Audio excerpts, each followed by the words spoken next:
O'zini oilasiga gap o'tmagan odam butun O'zbekiston gapini o'tkazish kerak haqqi yo'qda. Qo'shtirnoq ichida bizaga bu Sultonov filmi. biz Qo'shtirnoq ichida konkurent bo'ldi. Raqobatchi bo'ldi. Lekin raqobatdan qo'rqish kerak emas-ku. Lekin negadir o'sha eski rahbariyat bizaga как raqobatchiga qaradi. Ya'ni sun'iy to'siqlar respublika ichida boshqa davlatlarda va butun dunyoga sharmanda bo'ldik. Kinoni rivojlantirish uchun o'zbek kinoni o'zi kerak emas. Mana shu Afshorovda siz bilan bog'liq familiyalar ichida davlat xodimlari, DXX ishchilari ham borligi. Endi aytmoqchimanki, eng rivojlanish bittadan eng zo'r yo'llardan bittasi davlat budjetidan pul ajratmaslik.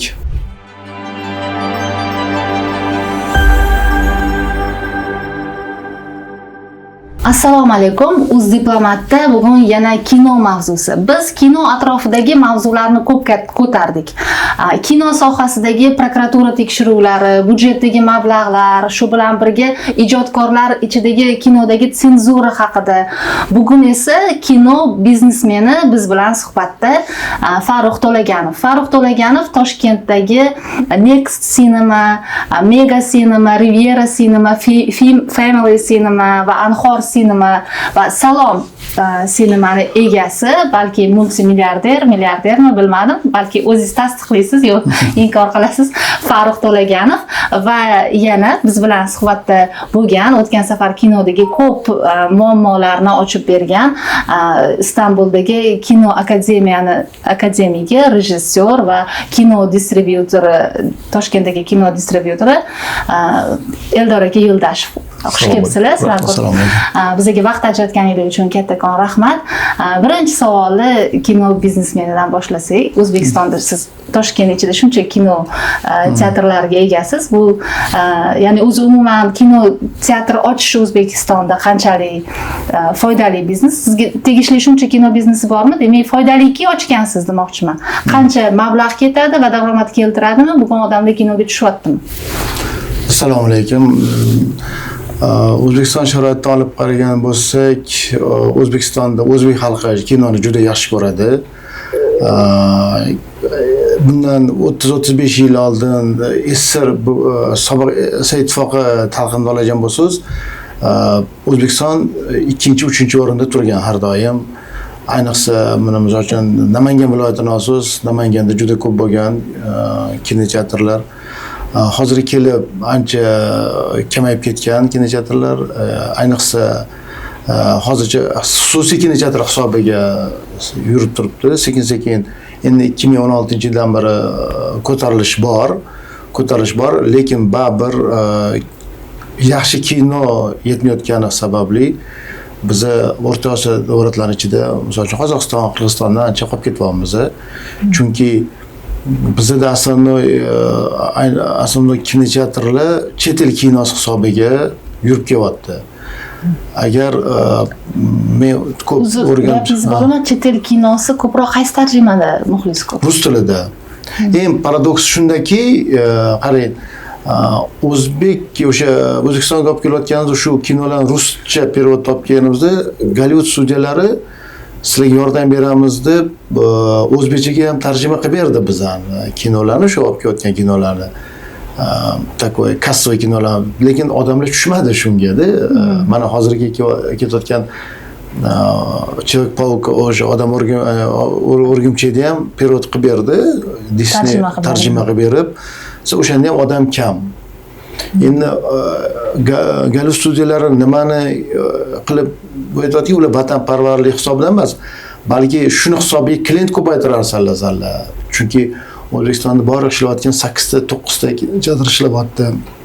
O'shani hisobiga balki ko'paysa 40 millionga yaqin aholim bor. Nimaga odam kam? Nimaga tushish anaqasi pastlarda deb tarjima qilib berdi shu kino. Endi kinoteatrlarni ochishga yaragan bo'lsangiz, kinoteatrlar ochish kerak.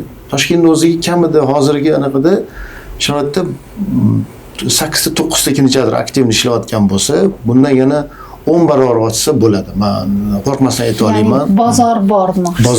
Bozor bor.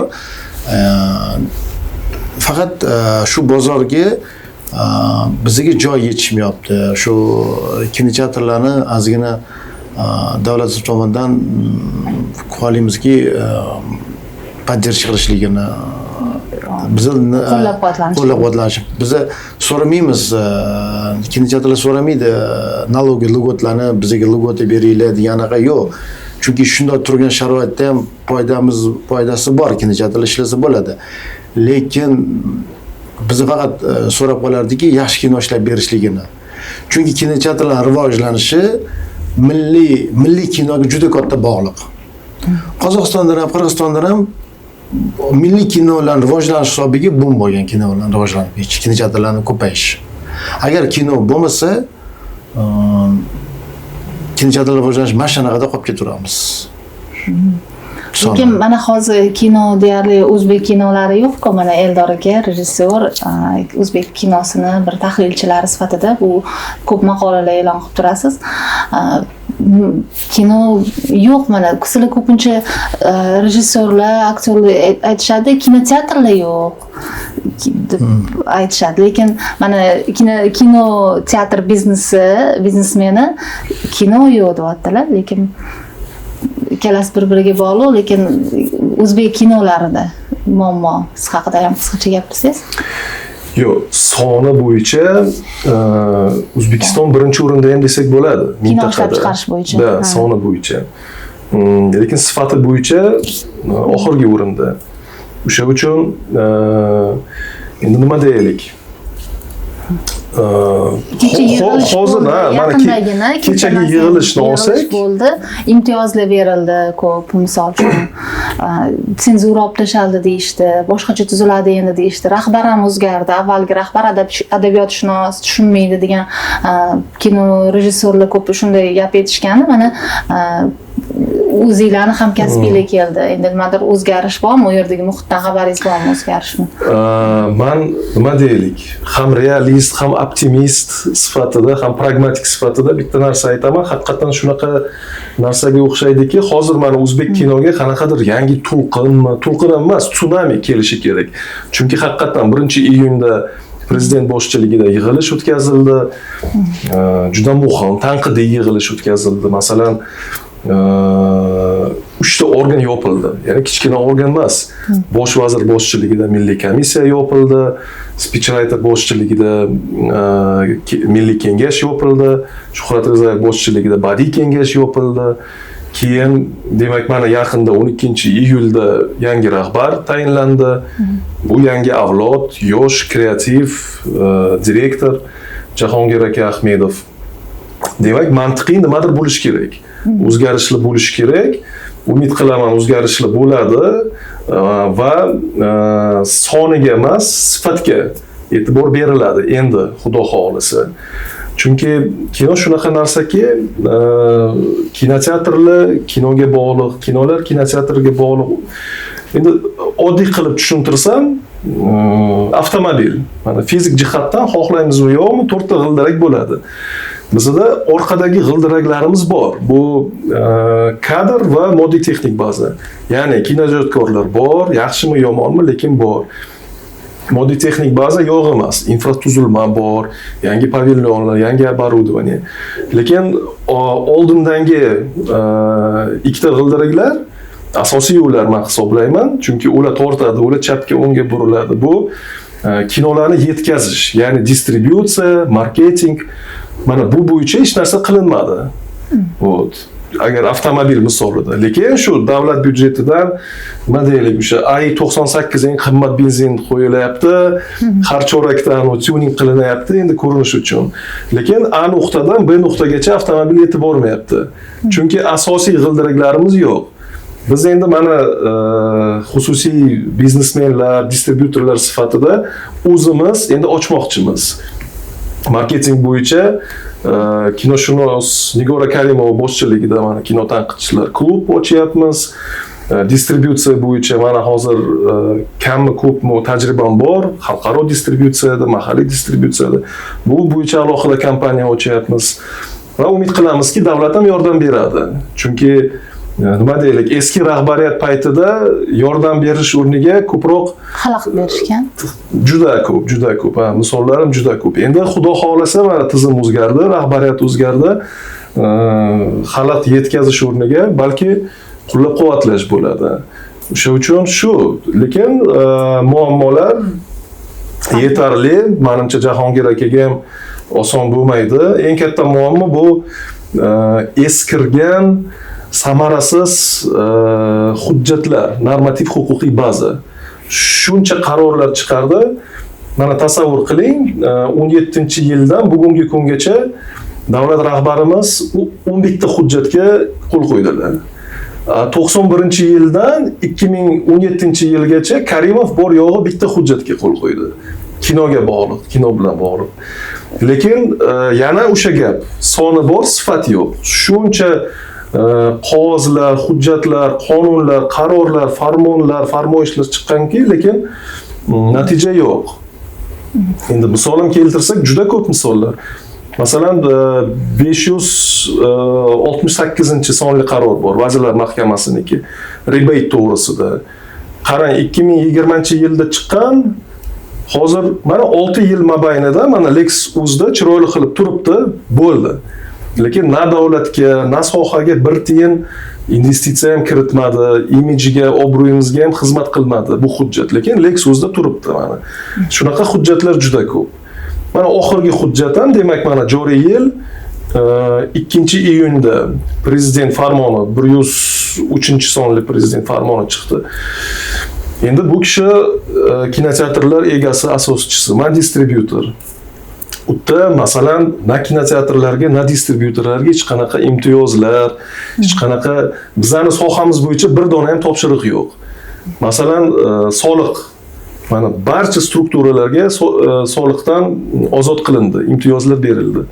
Lekin distributorlarga, kinoteatrlarga kichkina ham qanaqadir imtiyoz berilmagan. Lekin ochsangiz juda katta hujjat. Masalan, bilmayman. Qatnashdinglarmi uchrashuvda, misol uchun O'zbekistonda ko'p kinoteatrlar yoki tadbirkorlar bilan yaqinda prezident uchrashadi shu bo'yicha. Qarang, kinoteatrlarda men tarixdan bundan o'rganib keldimda, nima uchun o'zbek kino va shu kinoteatrlarni yaqinlashtirgisi kelmaydi.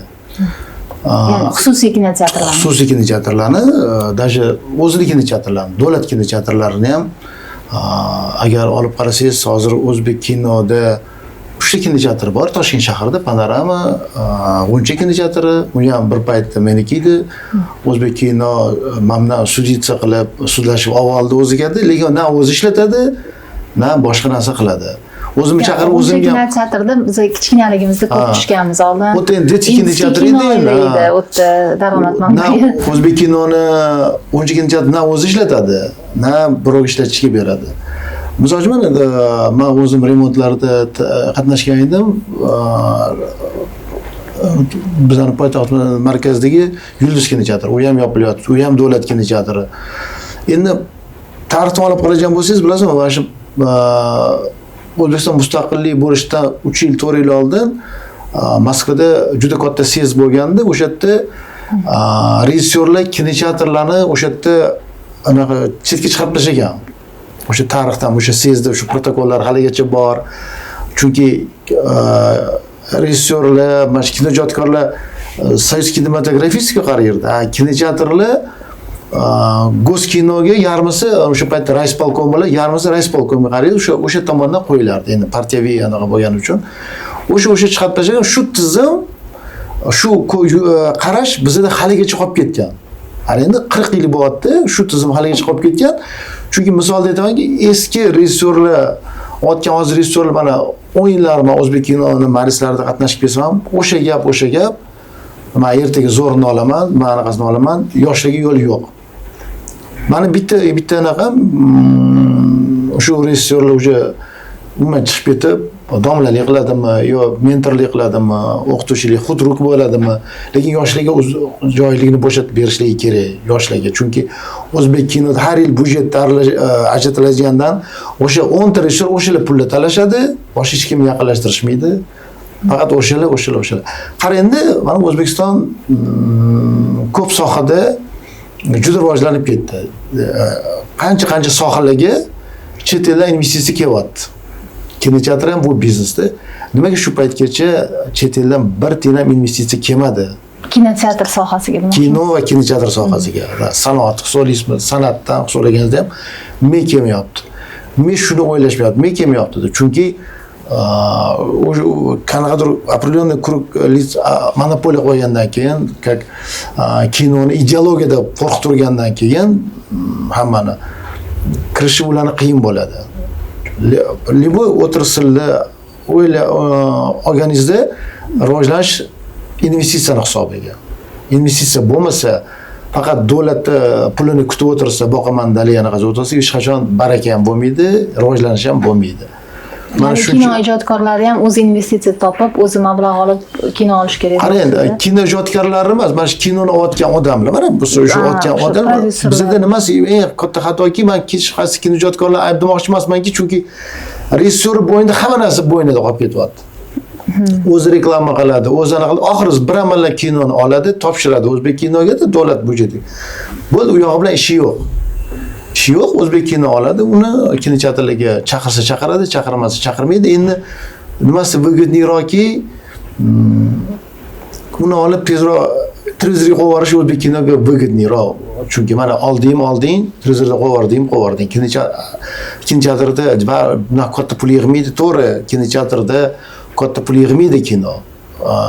Liboy agar kinolar oladigan bo'lsangiz, Gollivud kinolardan chiqayotgan kinolarni 3-4% kinoteatrda oqlaydi. Qolgani za счет marketing hisobiga oqlaydi. Marketing, uni rivojlantirish, uni ichida o'ynagan artistlarni o'sha multfilm o'yinchog'idan tortib, katta kinolar bo'lsa, olingan joylargacha o'sha orqasidan pul topishadi. Даже ko'p kinolarda, даже mana Sulton Ahmad olishganligida o'ta ko'p pul topilmagan kinosida, lekin o'sha joyi как muzey qilib juda anaqasini qadrini ko'tarib berishganligi uchun odamlar o'sha yoqqa borib aylanib kelib, o'shani hisobiga juda katta turizm hisobiga oladi. O'zi bugun kinoteatrlarda qaysi kinolar daromadliroq? Yaqindagina o'sha Urganchak odamida o'zi mana kinoteatrlarda bolalar uchun ko'proq kontent. Ujuz kinolar. Hozirgi bizda yoshlar bu zamon talab edi, ko'proq shu horror ujuz kinolarga qiziqib qolgan, o'shani aslida ko'radi. Oldin bundan 10 yilcha oldin, даже 7 yil oldin ham mahsus o'lerdim, bir haftada bitta ujuz kino ketardi. Hozir kuniga 3-4 ta kino ketyapti. Kuniga 3-4 ta har xilidan ketyapti. Hozirgi yoshlar ujuz kino, faqat shu ujuz kino bor, qo'rqinchli kino bor, so'rab keladi. Devil Wears Prada qanchalik ketdi? Mana qarangda, o'sha kino shunaqa zo'r ketdiki, ikkinchi qismi juda zo'r ketdi. Men o'shani misol qilmoqchi edim. O'sha marketingga o'sha anaqasi, bitta stakani, o'sha bitta bunaqa stakan ishlab chiqargan, marka o'sha kinoni ijodkorlar tomonidan prava berilgan, huquq berilgan. Kurushga bitta o'sha qizil tuflichani osib qo'ygan shungada. Eng arzon narxi $50. Себестоимость $3 ham emas o'sha kurushga. O'zbekistondagi. Yo'q, men aytayotgan o'sha poy topayotgan aytayapman-da. Biz o'shani ololmadik, biz olib kelmoqchi edik, bizga yetmadi O'zbekistonga. Olib kelib sotishmoqchi bo'lib, qani bitta ham ko'raylik, biz ololmadi shu narsaniki. O'shanda men ko'rdimki, qanaqa marketing kuchli ishlashini kino orqasidan. Bular o'sha Devilda o'sha anaqada ham kinoni zritel hisobiga paydo qilyapti. Keyin marketing mahsulot o'shanga bag'ishlab chiqargan marka mahsulot hisobiga juda katta foydada o'tiribdi. O'sha firmani o'zini rivojlantirib borishga hissa qo'shib beryapti. O'sha hozir kino daromadini aytyapsiz-da, O'zbekistonda shu kinoteatrlarda o'lchaydigan bir ochiq manba bormi? Qaysi kino qancha ko'rilyapti, qancha daromad keltirayotgan? Bizda hamma Gollivud kinolari ishlayotgan, mana Riviera Cinema deysizmi, Toshkent City kinoteatri, Magic deysizmi, hammasi 100% oq ishlaydi. Chunki u kinoteatrlarni deятельность не только faqatgina O'zbekiston налогчilari emas, chet eldan Gollivud vakillari ham tekshirib turadi. Chunki kassasi qancha bo'lyapti, to'g'ri kirgizib shaffof ishlaydi. Eng muhimlisi bilasizmi?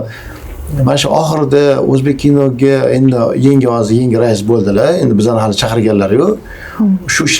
O'sha ishlagularcha 4 ta rais kelgan bo'lsa, men 2015-yilda kino qaytgandan beri bitta shu bitta rais kelib tekshirgan shu narsalarni. Qanaqa ishlayapsanlar, qanaqa yordam kerak deb.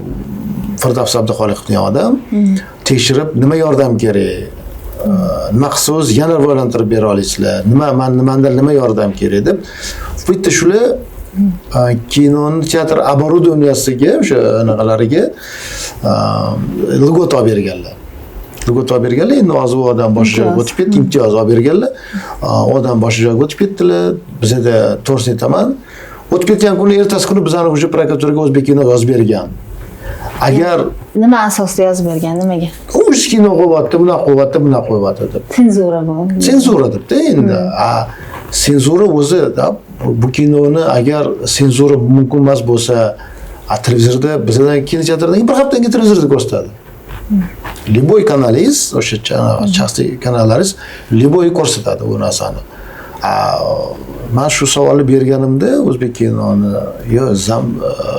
muomalaganmi, kinoteatri bilan televizor farqi katta. Chunki kinoteatrda ko'proq odam ko'radi, boqmas kattaroq. Televizorda undan katta emas deb tushuntirish berishgan edi menga. Hozir bormi bu senzuraga va hozir yo'q. Davlat kinolarni, targ'ibot kinolarini sizda qo'yish majbur bo'lgan ekan, hozir ham bormi yo'qmi? Yo'q, hozir unaqa narsa yo'q. Hozir to'g'risini aytganda hamma o'zi bilan o'zi ovora. Hamma o'zi bilan o'zi ovorada. Kinoteatrlar bu yoqda o'zbek kinodan shunaqa kino bermayapti, baribir bitta xat yozib turadi, bir oyda bitta kino qo'yinglar, o'zbekcha kinolar qo'yinglar deb. Ishlaydigan odami yo'q. O'zbek kinoni o'zi shu kino distributsiyani yurgizadigan odami yo'q. Ya'ni bizda o'zbek kinolarini distributsiyasi bilan shug'ullanadigan odam yo'q. Yo'q, to'ppa-to'g'ri. O'sha siz shug'ullanmaysiz demak o'zbek kinolari. Bularga xususiy. O'sha o'zbek kinoni o'zida shug'ullanadigan o'sha distributsiya qilib, har bitta kinoteatrlarga borib, shug'ullanib yuradigan odam yo'q. Faqat administrativ resurs qilmoqchi bo'lishadi, lekin o'sha hozir liberal anaqada hammada tadbirkorlik, erkin tadbirkorlik, kinoteatrlar o'zini nalogini to'laydi, arendasini oladi, arendaga oladi joyni, o'ziga yarasha katta rasxod. Bitta elektritsiyasini o'zi, tokini o'zi qancha rasxodga oladi. O'z o'ylayman, ko'rsangiz kinoteatrlarda muzdekkina toza havoda o'tirasiz. Ventilyatsionni o'sha anaqilingan xonada bemalol kino ko'rib chiqib ketasiz. Oldin unaqa bo'lmagan. Hozir o'shani o'ziga, misol uchun bir oyda palon pul yozib qo'yadi. Hozir mana yoz jazova qo'yadi. Ya'ni sizni majburlasha olmaydi. Yo'q, majburlasha olmaydi. O'zingiz ham so'ramaganmisiz? Mana misol uchun yaqinda bizda katta bir yozuvchini kinosi olindi. Hayriddin Sultonov misol uchun kinolari tayyor bo'ldi. Buni Yevropalarga ham so'radi bizdan deyishdi. Qaysi kinoni? Buyuk Amir Temur va Donna Mariya xorij so'rayapti. Siz so'ramadingizmi shu kinoni? Menga daromad keladi, beringlar deb. Shunaqa arziydigan kinomidi? Yo'q. Men u kinoni boshqa talqinda ko'rdim. O'sha Amir Temur to'g'risida kino boshqasini biz ko'rdik. Mana bu ishlab chiqarganni qo'ydik. Odam tushdi, lekin oxirgi paytda 3-4 yildan oxir o'zbek kinoda chiqayotgan kinolardan ham eng ko'p odam o'sha Amir Temurga tushdi. Bularniki. Ya'ni u xususiy. Bilasizmi nimasi? Behruz olgan bitta nimasi bor. O'zbek kinoda yaxshi rejissyorlardan bitta Jahongir Qosimov degan odam borlar-da. Biz juda anchadan beri yaxshimiz, anaqamiz, munosabatimiz yaxshi. Bir ko'cha-ko'y mash kinomni qo'ymading deb xafa bo'ldilar mendan-da. Men qo'yishga tayyorman, lekin kimdan olay u kinoni ayting? Kimdan olay shu kinoni olib qo'ying shu kinoni. Ya'ni bizda Madaniyat vazirligi bor, kino bo'yicha agentlik bor, lekin kino teatr bilan o'sha kino ishlab chiqaruvchilar o'rtasida bir ko'prik qurilmagan. U ham bosim asosida qilinadigan ko'prik bor. Xat bilan chiqib, men bu narsani qilmayapsan, men seni sudga beraman, postga beraman. Lekin agar o'sha kinoni odam so'rasa, aniq so'rasa bizdan nahotki biz qo'ymaymiz, o'shandan daromad qilmaymiz. Sizga daromad keltiradigan har qanday kinoni, ya'ni senzura bo'lmay, qonun ruxsat beradigan qo'yishdan manfaatdorsiz. Hozir bitta narsani ko'ring. Hozir butun dunyoda senzuradan o'tmagan kino почти olinmayapti.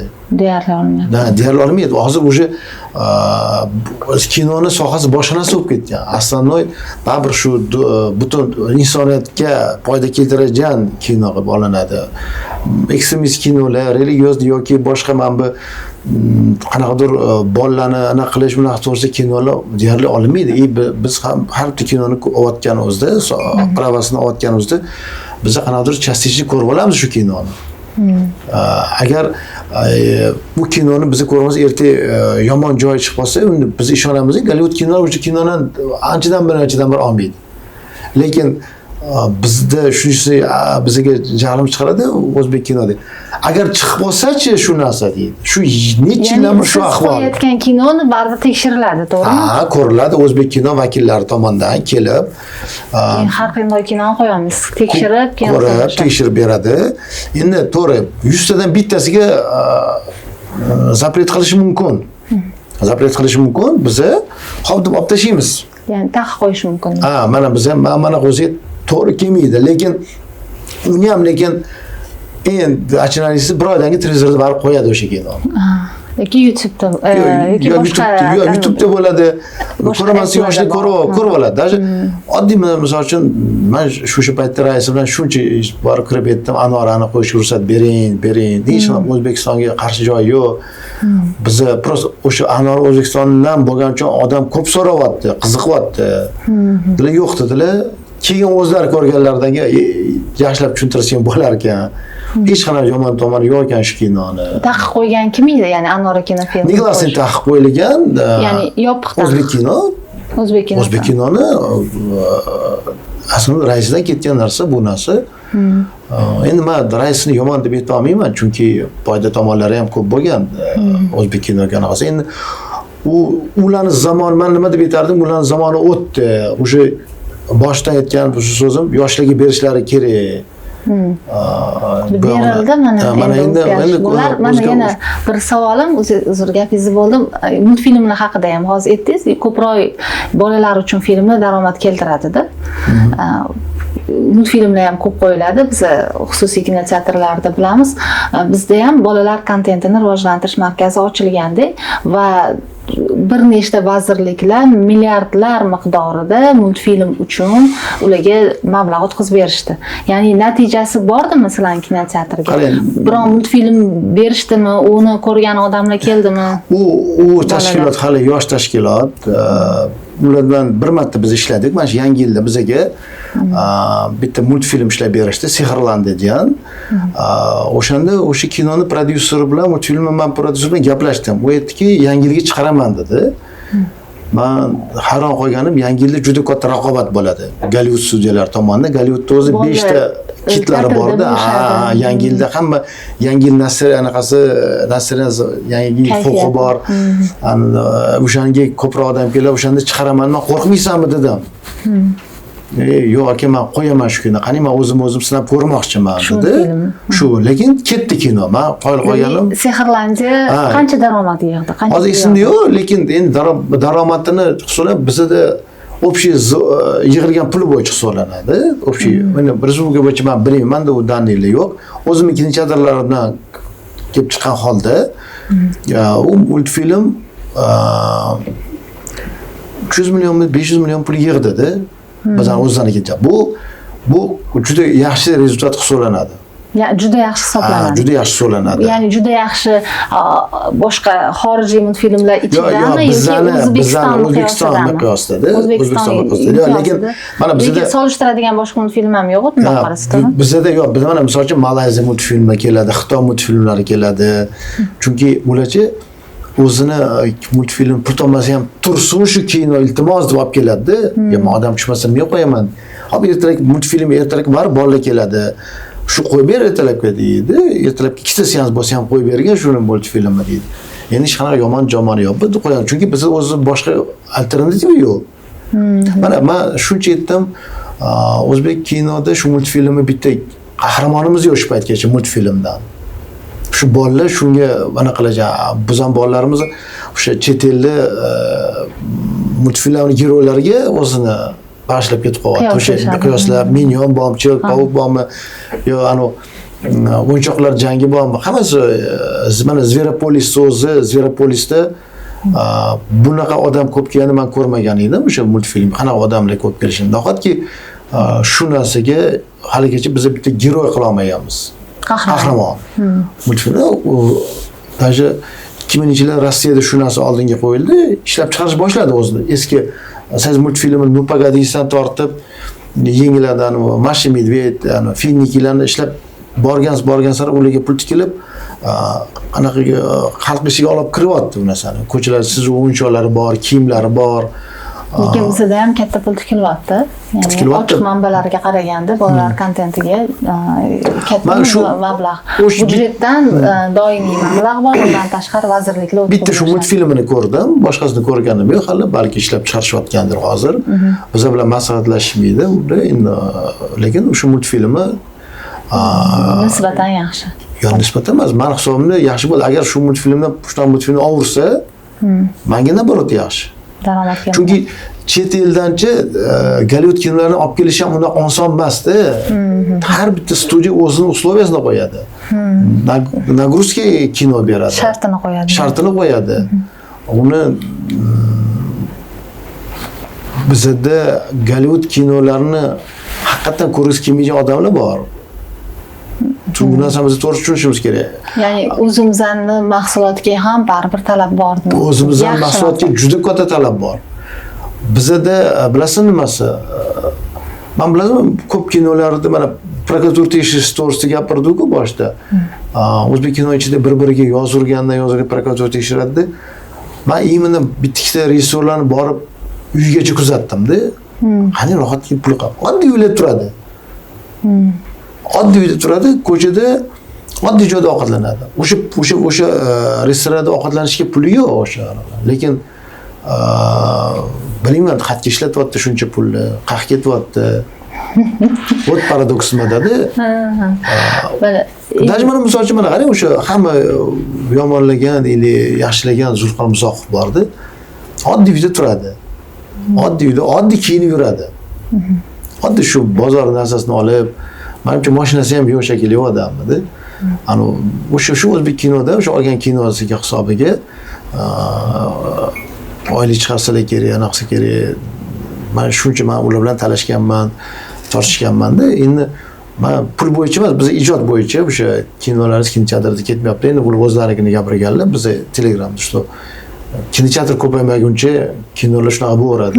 Mana kinoteatr deyishadi. Lekin siz kinoteatr kino beringlar bizga, kino kerak deyaptilar. Ha, bizga kino kerak. Mana shuncha hozir yetayotgan 7-8 ta kinoteatr yetadi hozircha.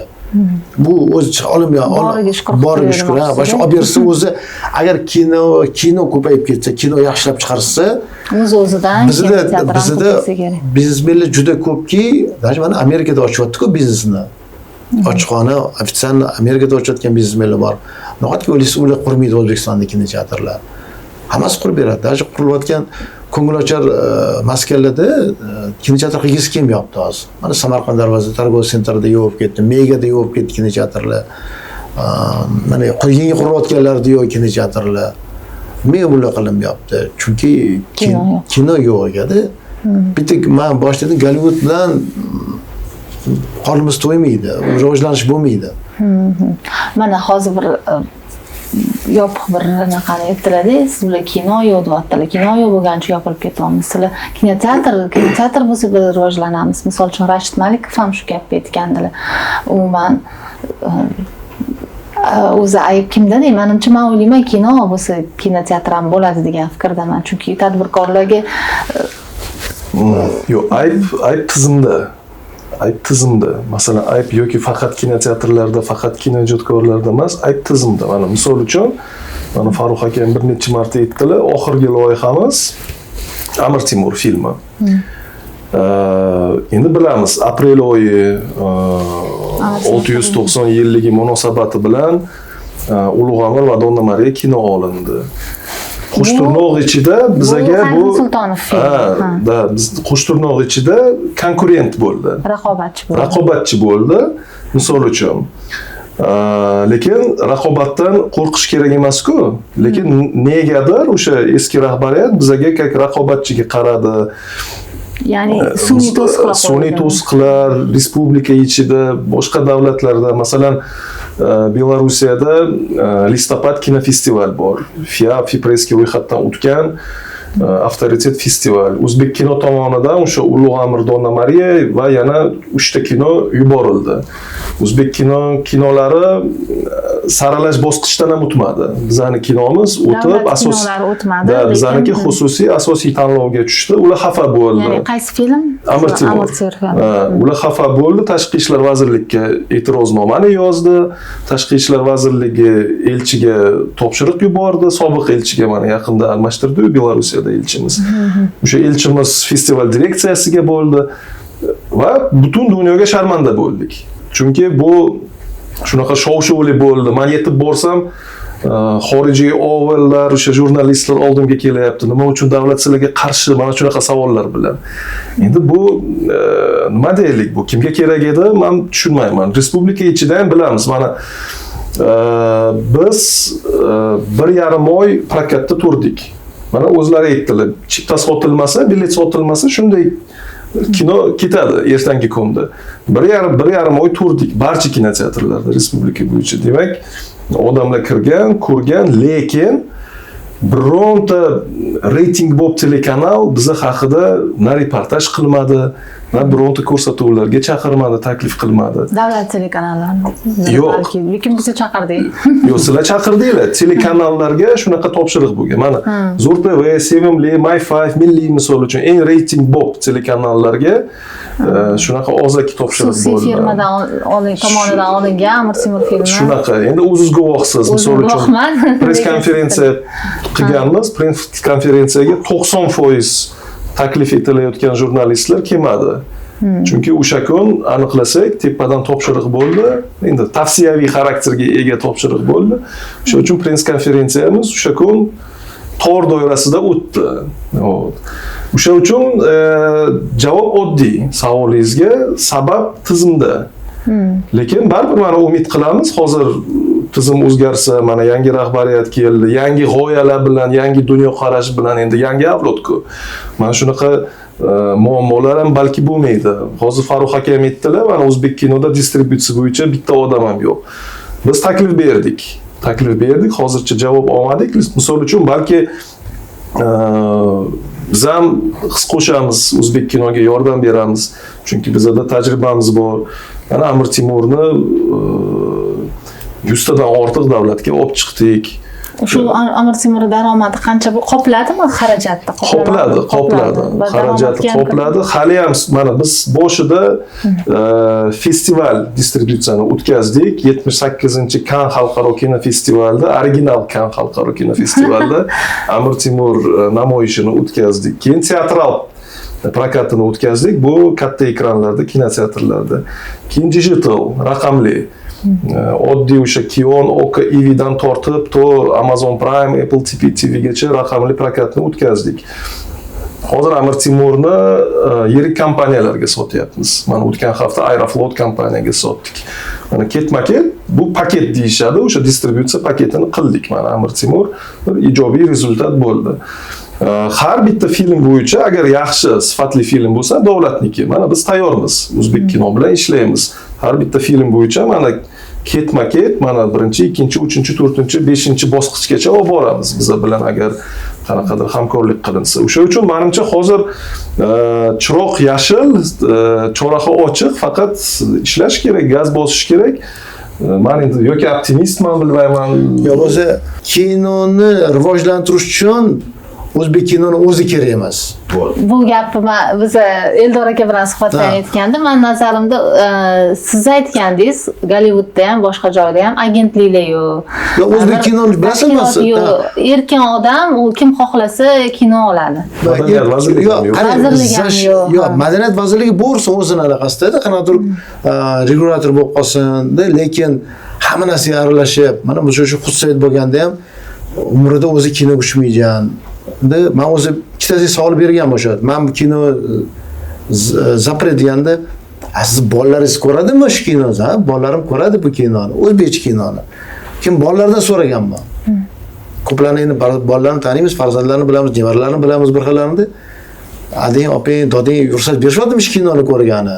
Mana shu avatarga, ha, ularni nima ish deb o'zim kelib ko'rib keturaman. Deydi. O'zini oilasiga gap o'tmagan odam butun O'zbekiston gapini o'tkazish kerak haqqi yo'qdi. O'sha ya'ni taqiq qo'yishga. Taqiq qo'yishga. Chunki bizda men o'zim 5 ta anaqa bilan ishlayman, ular uchun o'tda ana uyatsiz joylari bo'lmasa bo'ldi, ekstremistik diniy anaqasi bo'lmasa bo'ldi.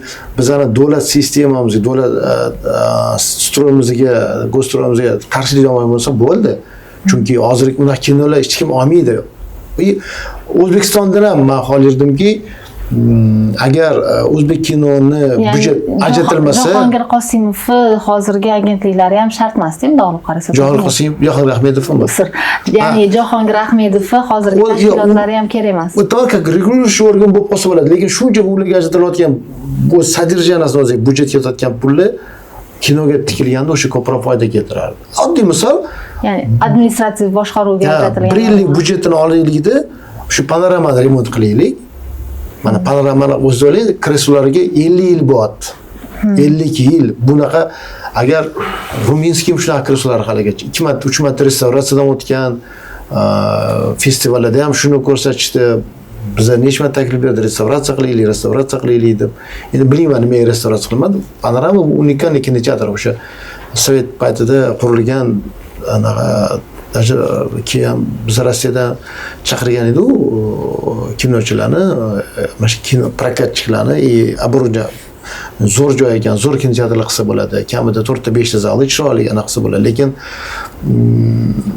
haligacha o'zbek kino o'zini balansda turibdi. Men hozir mush panoramani tezroq xususiy tadbirkorga berib yuborib, o'shanda bu rivojlanadi. Ham davlatga налог tushardi buni. Ya'ni misol uchun siz sotib olsangiz, hozir shu kinoni shu bozorda, kino yo'q bir paytda, xorijiy kinolar faqat bo'lgan paytda ham yurg'iza olarmidingiz shuni? Ha, bemalol.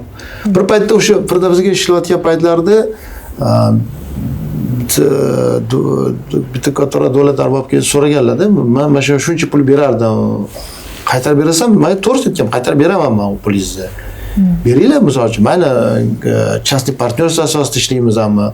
Shuni joy yotibdi-ku bekorga. Oxiri buni niyati nima? Panomani biz tashashmi yo boshqa narsaga aylantirib yuborishmi? Lekin na o'ziga o'zbek kinoni o'zi qiladi. Endi aytmoqchimanki, eng rivojlanish bitidan eng zo'r yo'llardan bittasi davlat budjetdan pul ajratmaslik. Davlat budjetdan ajratmasa 3 yil 4 yilga moratoriy qo'yib berishsin. Mana ko'rib o'shanda keladi частный investitsiya keladi. Xususan anaqa odamlar o'sha erkinlik va men unaqa katta erkinlik so'ramayman. Erkinlikda baribir erkinlik deganim ya'ni o'sha qonun doirasida. Qonun doirasida agar kimdir rejissyor, hazir rejissyor erkinlik berib qo'ydi menga deb borib ana xohlagan kinosini ola olmaydi, o'zidan beradi. Uni davlat berib tursa xalq o'zi yeb qo'yadi uni. Nima kino olsan, o'zini obro'sini tushirib olmaydi hech qaysi rejissyor.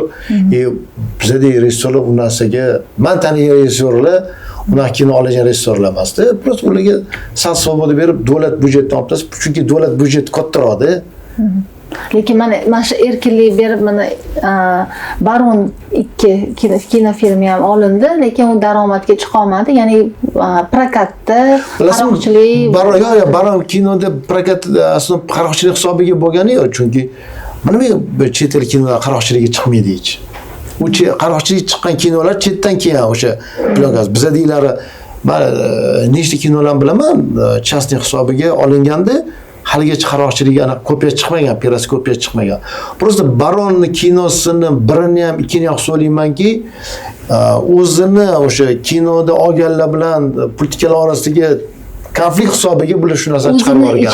Ichidagi muammosi. O'sha agentlikdagi rasmiylar bilan. Yo'q, bu ichidagi muammosi. Baronni o'sha ikkisini ham ichidagi muammosi bir-biri bilan chiqisha olmagani, bir-biri bilan o'sha nima desa bo'ladi? Bir-birini ishiga aralashurganidan. Men boshida aytdim, bizda rejissyor ham o'zi prodyuser, ham o'zi reklamani ko'taraveradi, ham boshqa narsalar, hamma narsaga o'zi rejissyor o'zi yuraveradi. Lekin mana Behruz menimcha prodyuserlik qildi, rejissyor yolladi, adashmasam. Shunaqa. Jamoa yollay oldi. Xalqaro Amerikadan tortib to Hozir Avstraliyagacha. yana kimdir shunday tashabbus bilan chiqsa, unga xalaqit qiladigan nima bor? Yo'q, hozir mana biz ham boshlayapmiz ikkinchi xalqaro loyihani. O'sha uchun nima deylik, umid qilamiz, mana yangi rahbariyat bilan ham hamkorlikda ishlaymiz. Chunki Amir Temur bo'yicha prokatga chiqdik. Mana o'sha 2000 talik zalni ham 10 marta to'ldirdik biz. Mana hozir O'zbek kino chiqarsa, o'sha katta zalda bir marta premyera qiladi bo'ldi. Chunki zalni to'ldirish kerak-ku. Amir Temur boshida shunday zo'r ketgan, o'sha katta zalda ham oddiy prokat qilganmiz. Odamlar ko'p kelgan, misol uchun oila kelsa, mayli 10 ta bilet sotilsa, oliygohlar, tashkilotlar kelyapti, 1000 ta, 1,5 ta, 2000 ta chiptalar kerak. Toshkentda bor yo'g'i bitta shunaqa zal bor. O'sha zalni ishlatdik biz. 50 ga 50 qilib, o'sha panorama direktori bilan kelishilgan holda. Shu uchun bor kinoteatrlarda ham pul qilsak bo'ladi. Pul qilsak bo'ladi, chunki mana o'sha Человек-паук ham bir kunda masalan 1 milliard topdi-ku. Men kecha statistikaga qaraganimda, kecha yakshanbaga qaraganimda 4 kunda 4 milliard общий сбор bo'ldi. Toshkentda 4 kunda O'zbekistonda. Chunki statistika bu Gollivud tomonidan beriladi, oriladi. Har bitta kinoteatr viloyatlarni men bilmayman-ku yaxshi, lekin Toshkentdagi kinoteatrlar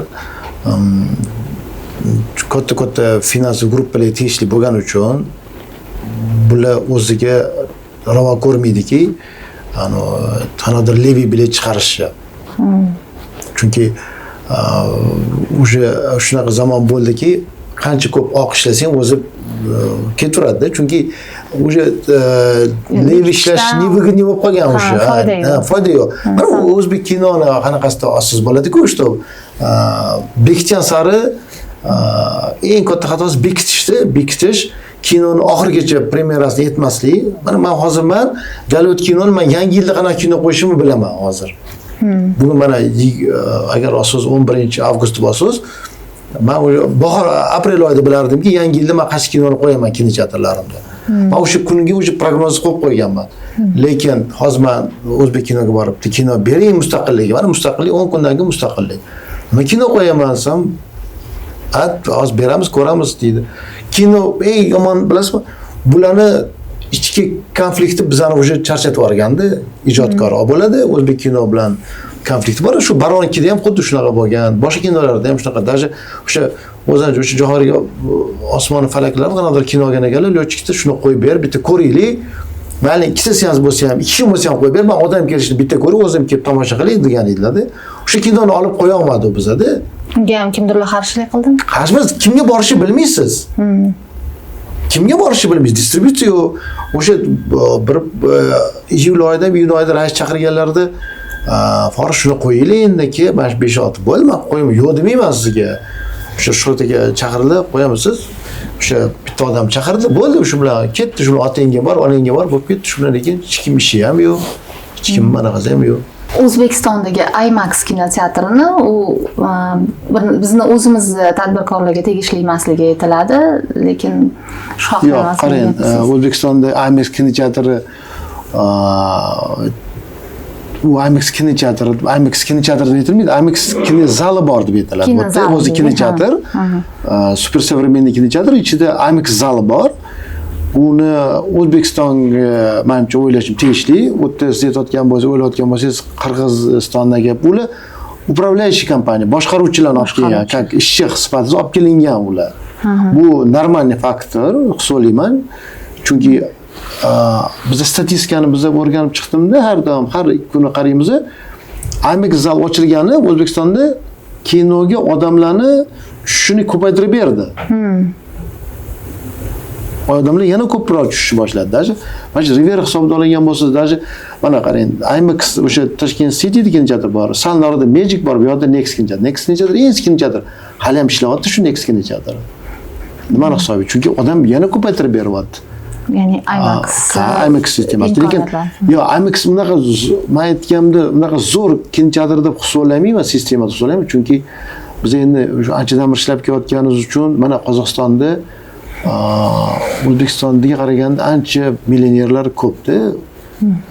Pul tikuvchilar ko'p kino juda prozrachniy o'tadi. Shaffof. Bu ularda bor yo'g'i 5 ta bor yo'q IMAX zali bor. 5 ta yoki 6 ta. Nima shuncha katta Qozog'istonda har bitta o'tda odamlar har bitta ovulida xitasha olyapti IMAXga anaqasi. Chunki IMAXda finans modeli sal kinoteatrga minus olib kelgan tomonlari borda. Chunki IMAX kinosini ko'proq pul to'lab olasiz. Ko'proq pul to'laysiz. Ani как bizning tilda royalty deyiladi. O'shani ko'proq to'laysiz. Shuning uchun o'ziga yarasha qiyinchiliklar bor. U yerda IMAX zal to'libdi, vayrasi katta pul topyapti deb o'ylashimiz noto'g'ri. Chunki u yerda prosent ko'proq. Faqat IMAX oldida bitta somsaxona ochib qo'ysangiz, misol uchun grubaga aytganda, bu somsaxona eng zo'r somsaxona hisoblanib bo'ladi. Chunki hamma o'sha somsa oladi, somsaxonadan somsa oladi. Pirashkaxona ochib qo'ysangiz, o'sha eng zo'r pirashka bo'lib ketadi. Chunki hamma o'sha pirashkani olib kirib ketaveradi-da. Kim o'shani oldi nima desa o'sha yutadi. O'sha oldi ochgan odam yutadi. IMAX promotsiyasi shunda faqat. Mana hozir afzalligi chiqdi o'sha O'rgimchaqda. IMAXda yo'q-ku, Sony bilan IMAXda mahsul kelisha olmagani hisobiga. Chunki agar O'rgimchaq odamni ijodkorlari mani brendim zo'rdi, IMAX mani brendim zo'rdi, lekin kelisha olmadi. IMAX qilinmadi. IMAX endi O'rgimchaq odamni butun xalqqa yoshdan kattasiga mo'ljallanishi uchun balki Sony Pictures uni xohlamadi.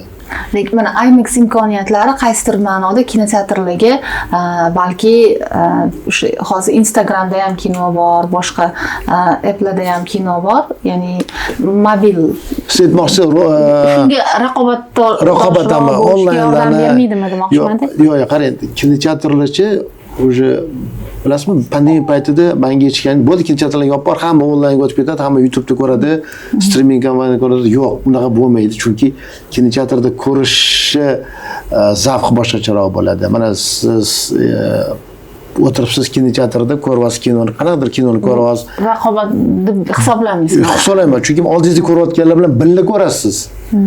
Ana ular bilan qanaqadir virtual do'st bo'lib qolgan bo'lasiz.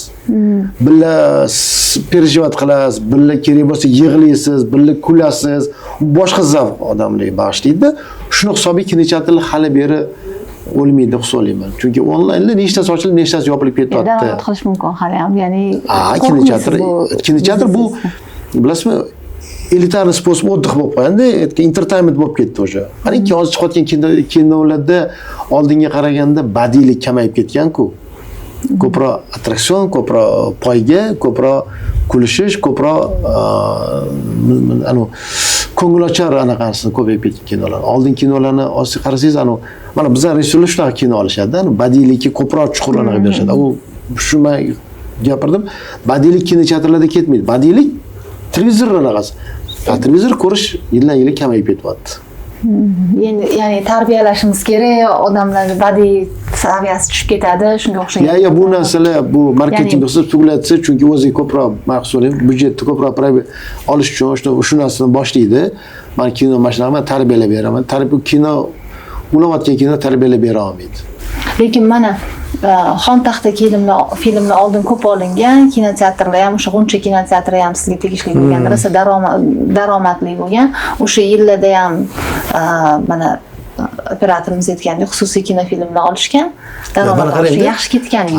Bu Xon taxta siz sal aniqlardimki, chunki ular bo'lib anaqa kino olingan, chunki O'zbekistonda o'sha paytda haligacha Qozog'istonga borsa, Qirg'izistonga borsa, o'sha Bahrom Yoqubov kinolarni, boshqa rejissyorlarni, mana shu hozirgi rais ham Jahon Ahmedov shu sizni tilingiz aytgan Xon taxta filmida chiqqan odam o'sha yaxshi zborlik qilgan o'sha odam. Kim uchundir endi tomoshabin baho beradi. Tomoshabin baho beradi. Bu kino tomoshabin baho beradi. Men bunaqa bo'ldi, meni kino bunaqa bo'ldi degandan tomoshabin tushmasa, biz sirazu festivallarga yopishamiz. Lekin внутренний ichki bozorni oldin qo'yib beraylik, keyin festivallarga yopishaylik. Lekin u festivalda bu olayotgan bizdan O'zbekistonda ketayotgan festivalga ketayotgan 80% bu dejurniy festivallar.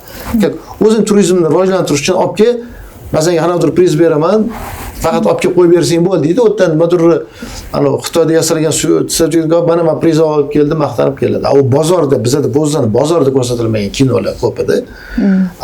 oldin bozor bizada ko'rsatib bersin, o'sha xalq yaxshi ko'rib qolsin. Chunki bekita olmaysizda, chunki har doim o'zbek kinoyi qursin deydi o'sha. Hozirgi o'sha shuncha jon. O'sha paytdagi olinayotgan kinolar tilim qursin bormi, yo boshqa o'sha kinolar bormi? Juda zo'r zbor qilgan. Bir kunda panoramaga o'sha paytda statistika o'sha yerdan o'rardim nima? 8000 ta odam kelsa, voy kam keldi deyirdi biza. Bir kunida 8000 ta odam kelsa, kam keldi bugun. Endi o'zlik eng katta zali 2000 talik, 1800 talik bo'lamidi. O'shani 7 ga ishlaydi, o'sha 7 5 3 ga obetdan keyin hammasi zal to'lgandagi bodiylar to'ldirilardi. Даже shunaqa bo'lganki, bojalar Jahongir Pozorjonov kino chiqqanda, Panamada joy bo'lganda, biz Turkiston saroyida qo'yilgan shu kino. Turkiston saroyida qo'yilgan. O'sha Turkiston saroyida to'la odam kelgan. Keyin bitta o'sha odam sidra Panamada joy bo'lmagan shu Turkiston saroyida qo'ydirilgan. Buni kim to'xtatib qo'ydi shunda?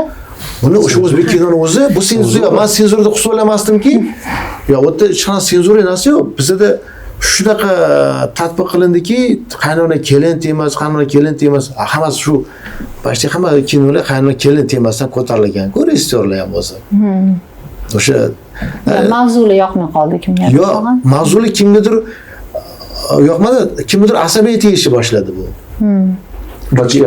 Bachkana deb. Haligacha agar hozir ko'shi kino bo'lsa, televizorda, kinoda, kinchada anaqada qo'yishadi, televizorlarda qo'yishadi, Yangi yilda qo'yishadi. Даже Sevginator qo'yadimi yo boshqani tilim qursin ko'radi, ham o'tirib olib ko'radi. Reytingi sразу ko'tariladi agar ko'rsangiz. Reyting ko'riladi-ku o'sha kino. Shuning uchun men aytamanki, o'shanga qaytib o'sha ularni hech kim majbur qilmagan shu kinolarni olishga. Просто ular o'zi sekin-sekin olib chiqib keldi o'sha bozorga. O'sha Bahrom akam Yoqubdan tortib, Rustam Sa'diyevgacha, Jahongir Ahmedovgacha, даже Alisher Uzoqpan bugun nima qilishyapti? Nimaga kino olishmayapti shunda? Endi bir xillarini endi qanaqadir payti o'tadi.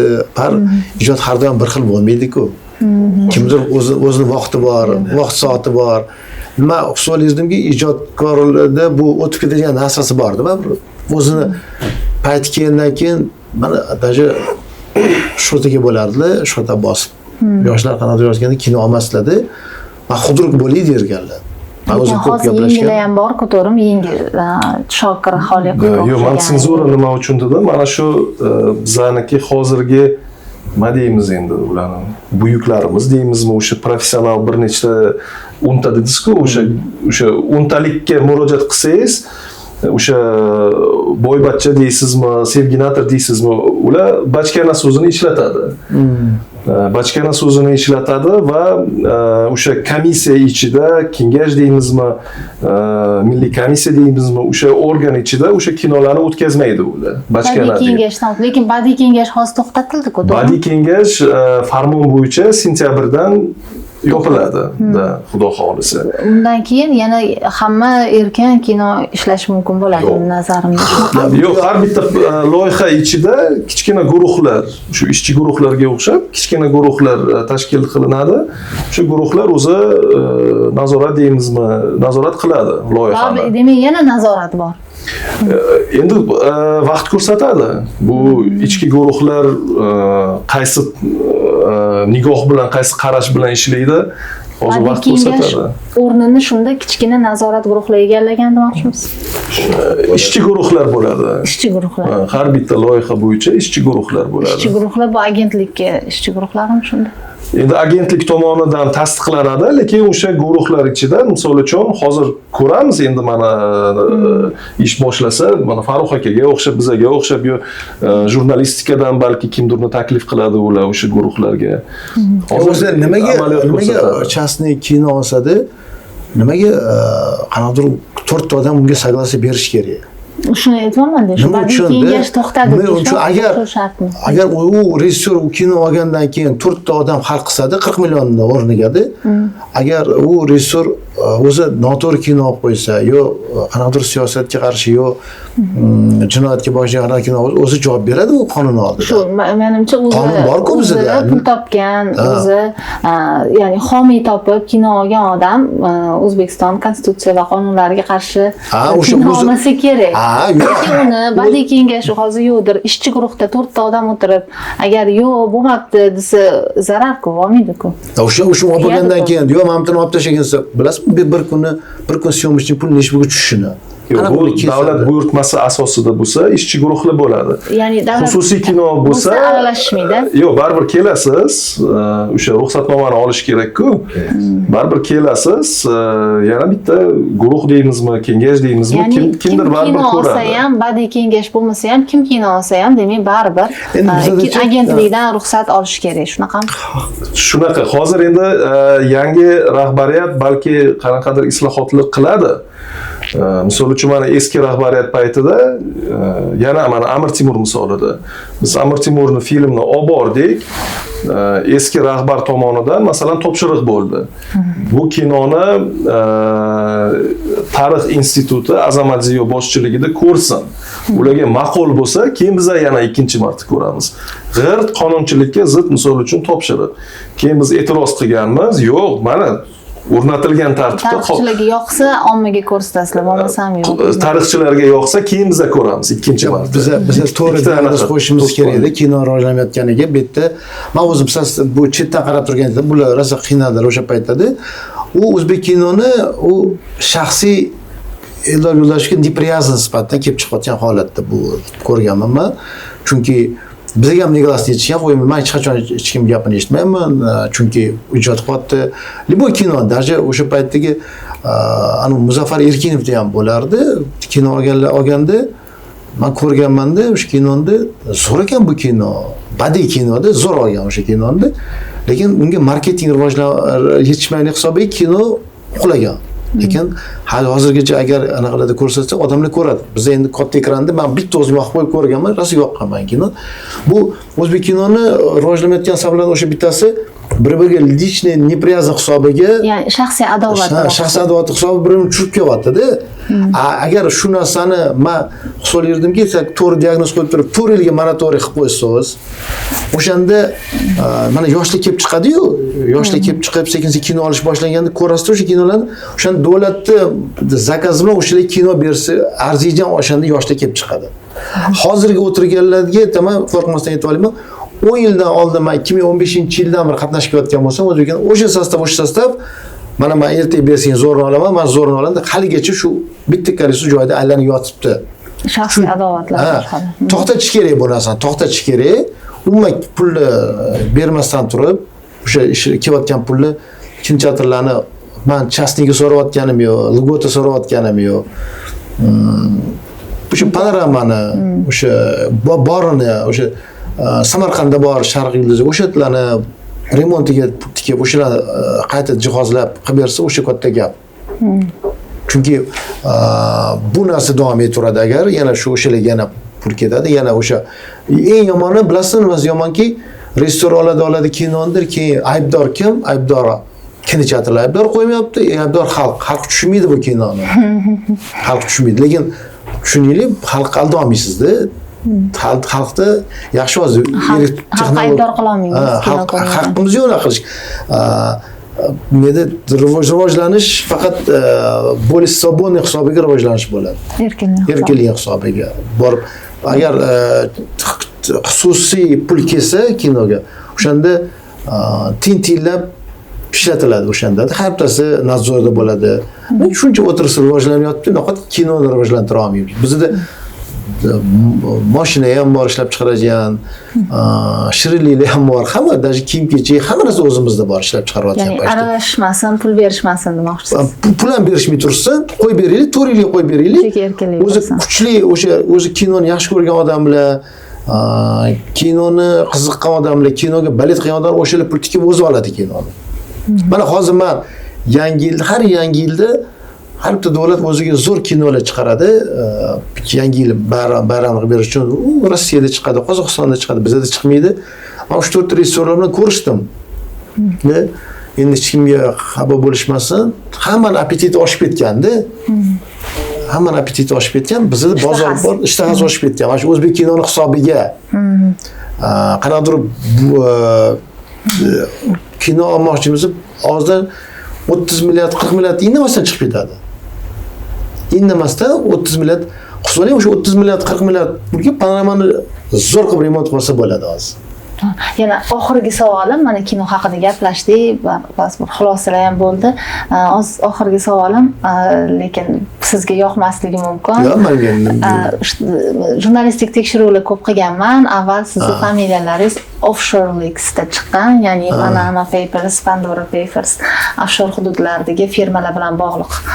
Endi aniqlik kirita olasizmi? Ya'ni film haqida gaplashyapmiz, lekin jurnalist sifatida buni bilmasdan, savol bermasdan o'tib ketish ham qiyin. Endi bu kino sohasiga bu kino bilan bog'liqmi bu ham? Biznes orqali o'zim ham biznesmenman. Kino malaka hobbim bo'lgan. Endi oldin shu offshorelarda ishlaganmiz, offshore firmalar orqali ishlaganmiz. Buni qiladigan joyi yo'q. U paytda konvertatsiya bo'lmagan, yo sorta qochish emas, bu konvertatsiya bo'lmagan hisobiga konvertatsiya umuman barqarordir, mahsulot olib kelib sotishimiz kerak bo'lgan. Bu yerda hech qanaqa kriminal tomoni yo'q. Endi offshore butun bizda ham mana ochganmiz O'zbekistonda, Navoiyda bo'lgan offshore zonalar. Mana hozir Toshkent aeroportini qildi qanaqadir vaqtga offshore zona qilib.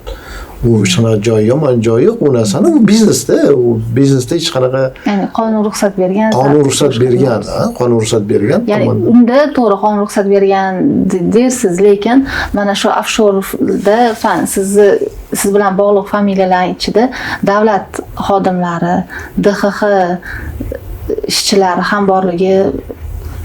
Uni endi menga to'g'risi aytsam qorong'i, u yerda hamma o'zi uchun javob beradi. Endi men o'zim javob berganman. Vaqti kelganda to'g'ri ham tushuntirib berganman. Bitta hech qanaqa yomon tomonini ko'rganim yo'q. Chunki mana hozir meni familiyam hozir Amerika davlatida assotsiatsiya bor. Kinochilar assotsiatsiyasi bor. Oldin NATO deb yozilardi, hozir Cinema United bo'lgan. O'tga qanaqadir compliance-dan o'tgan holda u kiras u yoqqa. Compliance-dan o'tgan holda kiraski. Ular so'raydi, qayerdan olding shu kinoteatrlarni deb so'raydi. O'shanda sizda daromad manbaini, daromad manbai, shaffofligini, o'shanda ular biladi, mana shu g'unchadan bitta ekrandan bitta kino qo'yib boshlabganini biladi. Tekshirib bemalol qabul qilgan. Chunki ertaga ular javob berish kerak, kimni kiritib qo'ygan assotsiatsiyaga. Ya'ni shaffof tadbirkorlar bilan ishlashadi. Shaffof tadbirkorlar bilan ishlaydi. Farruh aka, Eldor aka, sizlarga kattakon rahmat. Menimcha kinoni rivojlantirishdagi asosiy, ya'ni kalit yo'nalishlarni aytdinglar. Balki kutamiz sentyabrda tabiiy kengash tarqasa, balki nimadir erkinlik bo'lib o'zgarish bo'lar. Rahmat sizlarga vaqt ajratib kelganingiz uchun. Sizga rahmat. Endi hozir yangi rahbariyatda juda zo'r imkoniyatlar bor, chunki qonunchilik shunaqa narsaki, mana iyun oyida farmon chiqdi. Farmondan keyin qaror chiqishi kerak, prezident qarori, qarordan keyin vazirlar mahkamasi qarorlari, farmon ishlari. Hozir mana shu yo'l orqali distribyutorlarga, kinoteatrlarga imtiyozlar berish, soliq bo'yicha, оборудование bo'yicha, moddiy texnik baza bo'yicha. O'sha uchun men yangi rahbariyatdan ham iltimos qilmoqchiman. Ya'ni shu hozir undan yuqori aytdingiz, bizda 20 tadan oshiq qarorlar, qonunlar, hujjatlar bor. Ularning ichida birontasida imtiyoz yo'q sizlarga, demak. Imtiyoz haqida modda yo'qmi? Imtiyoz yo'qmi? Kinoteatrlarga, distribyutorlarga yo'q. Oxirgi farmonni ochsangiz, masalan, davlat mukofotlar sohiblariga VIP zaldan o'tish. Mana qarang, qanaqa zo'r imtiyoz. Lekin real imtiyoz mana distributsiyaga yoki kinoteatrlarga yo'q. Shuning uchun ham iltimos sizlardan, ham Xudo xohlasa shu omad tilaymiz yangi rahbariyatga. Chunki hozir zo'r imkoniyat, faqat ishlash kerak. Rahmat. Bizga hech imtiyoz kerak emas, tegishmasa bo'ladi. Tegishmasa bo'ladi. Teginglar.